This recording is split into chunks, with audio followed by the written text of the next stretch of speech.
한 주간의 주요 사건과 현안들을 정리하는 일타 시사입니다. 오늘은 강원도의 대선 결과에 대해서 분석해 보겠습니다.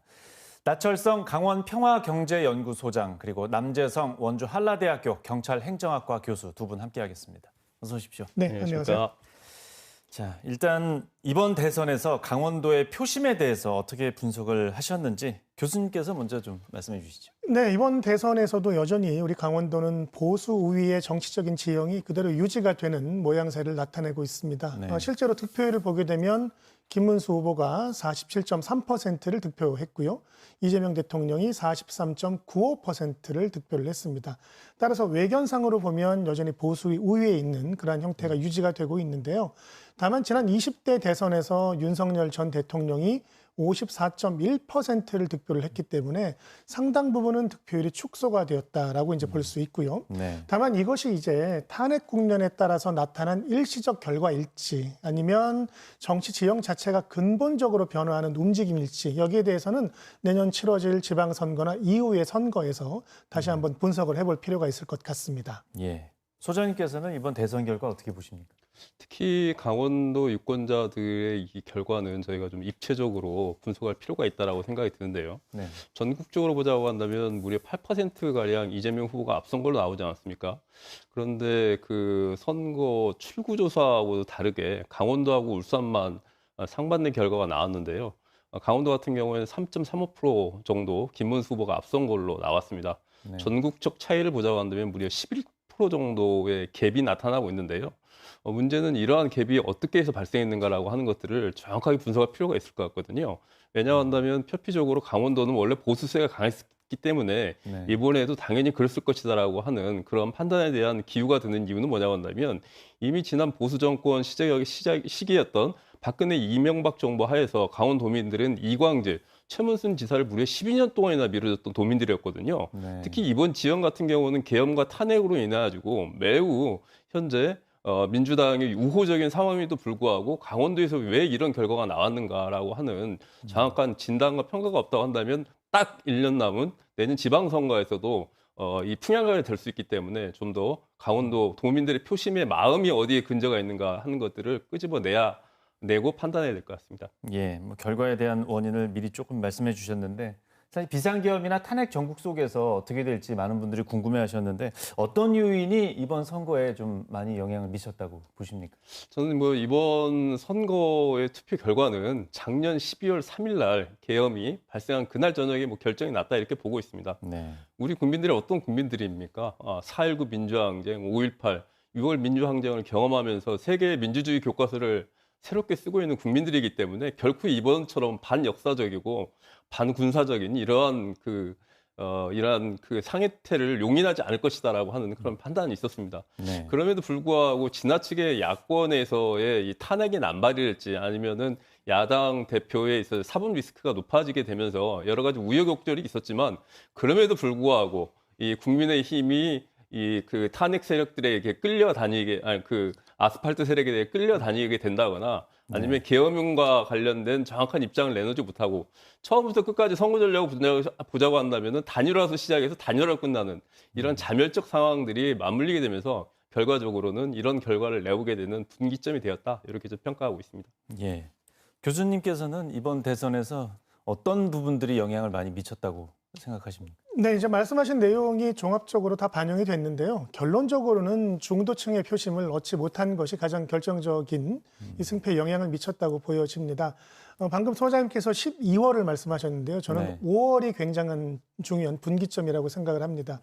사실은 12월 3일이 기본적인 비상계엄 선포 이후에 탄핵 세력과, 아까 탄핵을 주장하는 세력과 탄핵을 반대하는 세력 간의 많은 다툼과 알력들이 있었는데요. 네. 근본적으로는 그런 다툼 과정에서 5월 초에 확장성이 강하지 못한 나름의 대선 후보를 선출을 하고 그 과정에서 대단히 좀 떳떳하지 못한 좀 많은 좀 비합리적인 모습들이 국민들에게 보여지면서 이것들이 중도층의 표심을 이탈하게 한 가장 중요한 이 영향력이 문제가 되지 않았나라고 생각을 하고요.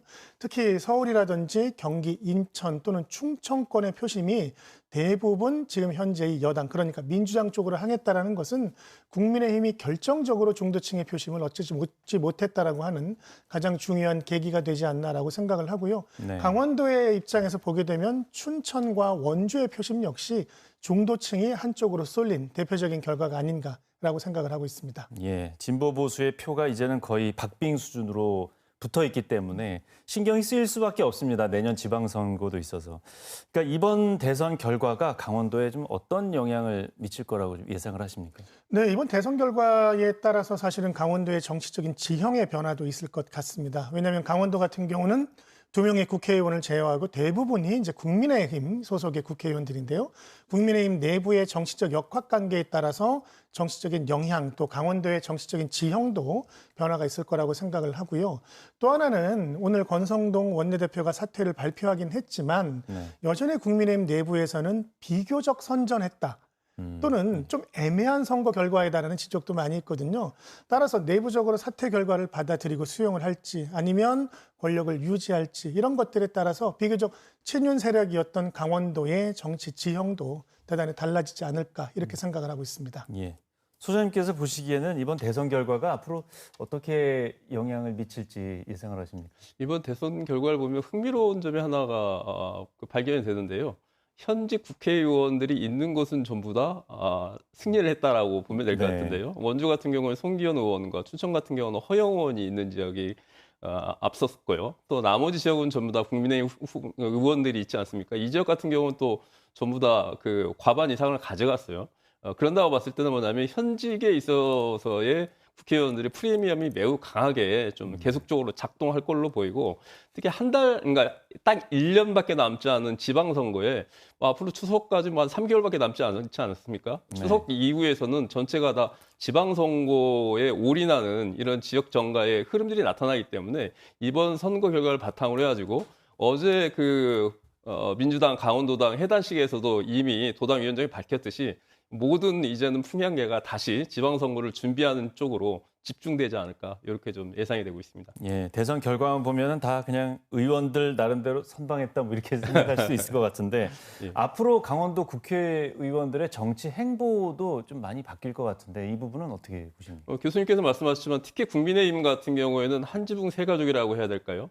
네. 김문수 후보를 진영으로 하는 친김 세력, 네. 전통적인 친윤 세력, 그리고 한동훈 전 대표로 볼 때는 친한 세력들에 있어서의 정말 고륙 상징이라고 할까요? 아무튼 네. 정말로 정권 권력을 장악하기 위한 당대표와 관련된 치열한 그런 양상들이 벌어질 것 같은데 특히 강원도 같은 경우는 친윤 세력들이 강하게 나타나기 때문에 여기서 네. 누가 승리하느냐에 따라서 매우 중요하게 전개될 것 같고 민주당 같은 경우에는 아마 의원들이 입각을 하기보다도 앞서 말씀드렸던 내년 지방선거에 집중을 하면서 아마 다시 한번 도약의 기회를 좀 노릴 걸로 이렇게 좀 예측이 되고 있습니다. 예, 국민의힘도 지방선거 때문에 빨리 정리가 돼야 될 텐데 지방선거 예측도 같이 조금만 좀 말씀해 주시면 좋을 것 같은데 어떠세요? 예.